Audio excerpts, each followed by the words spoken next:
Hi, this is Brian. Welcome back to another Areté plus 1 degree, one of the 451 micro chapters from Areté, Activate Your Heroic Potential. 7 objectives, 451 ideas. I hope any one of which may be able to help change your life, and in aggregate, we can fundamentally and permanently change your life. Here's the idea for today: a quick trip to hell.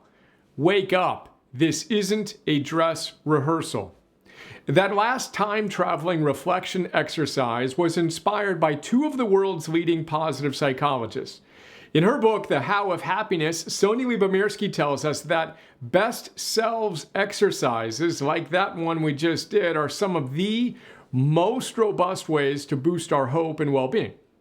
Tal Ben-Shahar offers a time-traveling exercise of his own in his great book, Happier, in which he tells us that we all already have all the wisdom we need. We just need to tap into it and then live in integrity with it. It's time to invite another one of my all-time favorite positive psychologists to join us. Then we'll take another little trip in that time-traveling machine. Hero, meet Caroline Adams Miller. In my opinion, Caroline is one of the most practical positive psychologists in the world. In her great book, Getting Grit, she walks us through the science of grit and helps us apply it to our lives. One of the main lessons from her book is the fact that gritty people don't fear failure. They know that to do great things, they will inevitably fail a lot.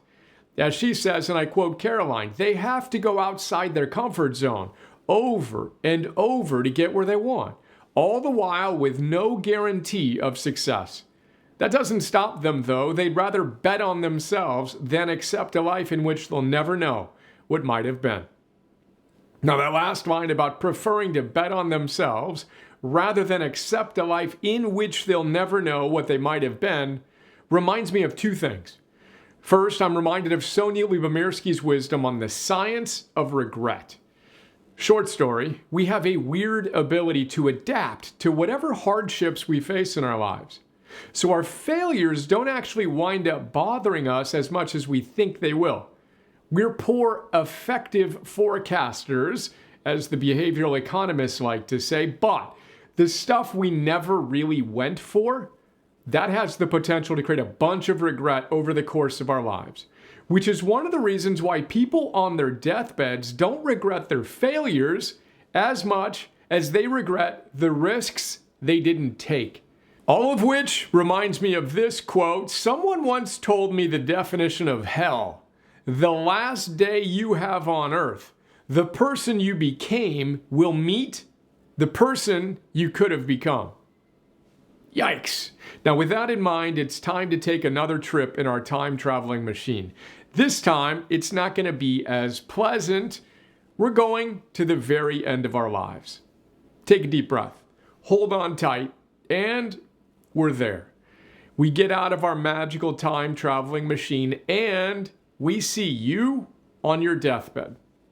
Only something's not quite right. It's clear that you did not listen to the advice you got from that heavenly heroic version of you with whom we just spent time. Eek! You can feel the pain of regret that this version of you is experiencing. It's heartbreaking. Then, right as you are about to take your last breath, the door to your room opens and in walks that best, most heroic version of you, aged but just as vitally alive and joyful and loving as ever. Now that version of you looks at the other version of you with compassion and sadness. Then you're gone. Some would say that that is one definition of hell, to meet the version of you that you could have become right when it was too late to do anything about it. Good news, it's not too late to do something about it. It doesn't matter how long we might have allowed ourselves to get hypnotized by the power of poor choices and bad habits. Today is the day for us to step up and decide to activate our heroic potential. Wake up. This isn't a dress rehearsal, hero.